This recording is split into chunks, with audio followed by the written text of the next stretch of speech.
In this video you will learn how to make a salted caramel, perfect for storing in a jar and using as a spread, topping or for drizzling. It's one recipe with 3 different methods. There is no right or wrong approach, they simply produce slightly different results. Choose the method you prefer. At the end of the video I'll also share the practical tips and storage instructions. Caramel traditional method. Place the glucose and sugar into a tall saucepan over the medium heat. Glucose first, then sugar.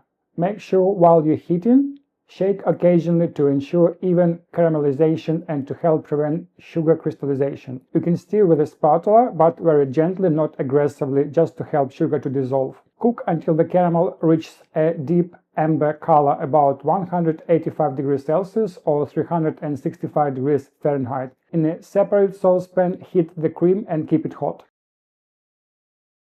Gradually add the hot cream to the caramel in small additions, mixing continuously until fully incorporated.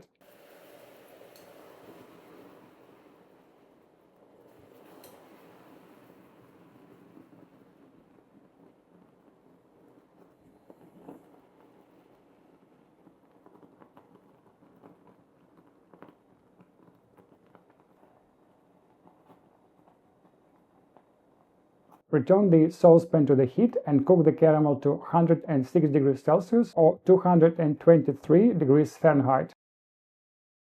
Allow the caramel to cool to 70 degrees Celsius or 158 degrees Fahrenheit, then add the cold butter and salt flakes. Blend with a stick blender for about 1 minute until smooth and fully emulsified.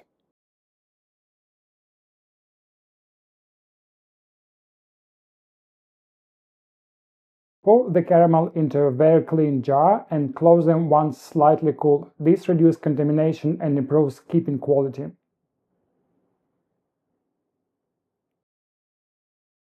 Caramel easy method. Place the glucose and sugar in a tall saucepan over the medium heat and, similar to the previous method, shake the pan occasionally to ensure even caramelization and prevent sugar crystallization. Cook until the caramel reaches a deep amber color, about 185 degrees Celsius or 365 degrees Fahrenheit. At the same time, in a separate saucepan, heat the cream, butter and salt flakes and keep the mixture hot.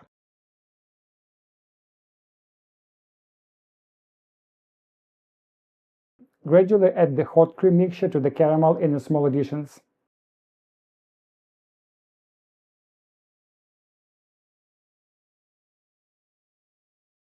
Mixing constantly until fully incorporated.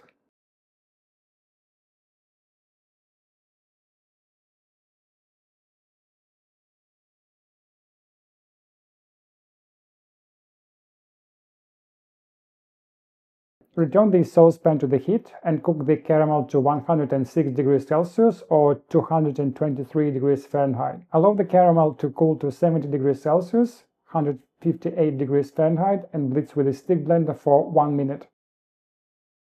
Blend with a stick blender for about 1 minute until smooth and fully emulsified. Pour the caramel into the very clean jar and close them once slightly cooled. This reduces contamination and improves keeping quality.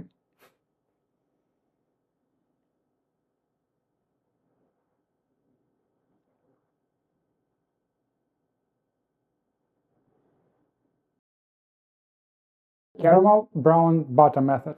This is my favorite method. Using the same ingredients but in a different order creates a caramel with a distinct nutty flavor from brown butter, known as beurre noisette. Method is very similar to the previous one. Place the glucose and sugar in a tall saucepan over medium heat. Shake the pan occasionally to ensure even caramelization and prevent crystallization. Cook until the caramel reaches a deep amber color, about 185 degrees Celsius, 365 degrees Fahrenheit.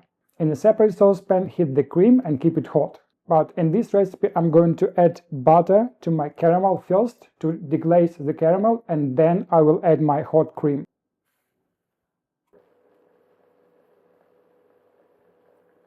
Add the room temperature butter to the caramel to deglaze it.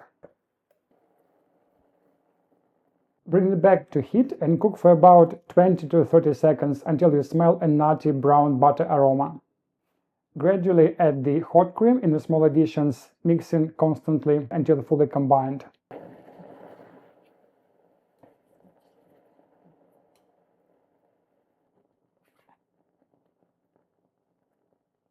Cook the caramel to 106 degrees Celsius, 223 degrees Fahrenheit. Then blend with a stick blender for about 1 minute until smooth.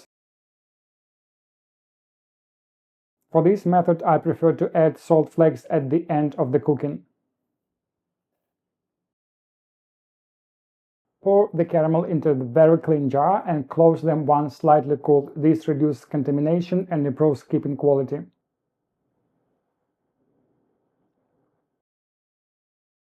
So, do not add cold or room temperature cream to caramel. The caramel is extremely hot. Adding cold liquid creates a violent temperature shock. The liquid instantly turns into the steam, causing the caramel to bubble aggressively and potentially splatter. Using hot cream reduces the reaction and allows the emulsion to form more smoothly. Using a stick blender is optional, but it helps to create a stable emulsion and can prevent separation during storage. Do not substitute the glucose with the honey. Honey behaves very differently from the glucose syrup. First, honey is much sweeter, about 120% the sweetness of sucrose, while glucose syrup is only about 30% as sweet.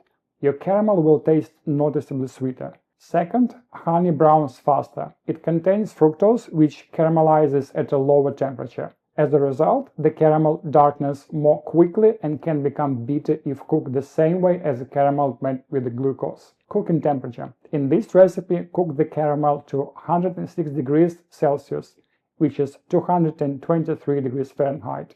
This accounts for a situation where your stirring isn't very fast or the cream you've added isn't hot enough. Normally, after deglazing with the cream, the caramel temperature will be around required temperature. If you prefer a slightly firmer caramel, you can continue cooking it to 108–110 degrees Celsius, which is 226 to 30 degrees Fahrenheit. Now about salt and salt flakes. The salt flakes works better in the caramel because they are larger, irregular crystals. They dissolve more slowly, creating a small burst of saltiness instead of dissolving instantly like fine salt. This gives the caramel more balanced flavor and more pleasant texture. The amount of salt in this recipe gives you a clearly noticeable salted caramel flavor. If you prefer milder saltiness, simply reduce the salt by half. Now, storage. This caramel keeps for about 2 weeks in the refrigerator, in an airtight container, or in a jar. If stored at room temperature, which is 18 degrees Celsius, 64 degrees Fahrenheit, it is best used within 2 to 3 days, because the cream and water makes it more prone to spoilage. This recipe is designed for home use, where you typically don't calculate water activity or use preservatives.